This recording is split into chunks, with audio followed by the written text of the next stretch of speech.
It's March 4th all day, and these historical events occurred on March 4th, this date in history.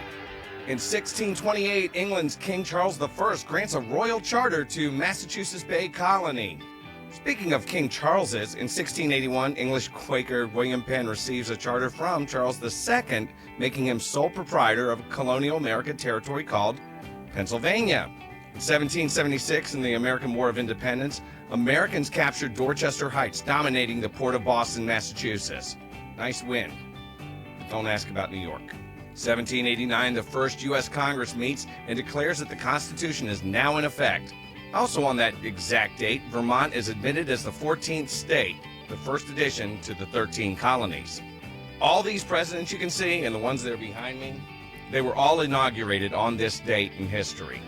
All right, but I'll just give you a few highlights. In 1793, Washington's second inaugural address as president is the shortest speech ever for that event, at 133 words. If only every speech or meeting was 133 words. In 1801, Thomas Jefferson is the first U.S. president to be inaugurated in Washington, D.C. In 1809, James Madison becomes the first U.S. president inaugurated in American-made clothes. I think these were probably made in China. No kidding. In 1829, Andrew Jackson's inaugurated as the seventh president, but an unruly crowd mobs the White House during his inaugural ball. In 1841, the longest U.S. presidential inaugural speech, 8,443 words by William Henry Harrison. In 1861, the Confederate States adopt the Stars and Bars flag. Going back to the presidency, in 1865, Abraham Lincoln's inaugurated for his second term as president, but the man who would assassinate him, John Wilkes Booth, weeks later, is right there behind him. In 1918, U.S. Army mess cook Private Albert Gitchell of Fort Riley, Kansas, becomes the first documented military case of the Spanish flu, and the start of a worldwide pandemic that kills 50 to 100 million people, including my great-grandmother, thus orphaning my grandfather.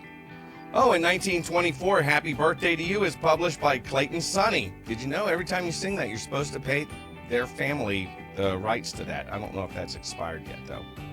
And in 1979, U.S. Voyager 1 photographs reveal Jupiter's rings, as you can see right there. Well, when it comes to a battle of wits, you'll have the victory when you subscribe to my channel for this date in history.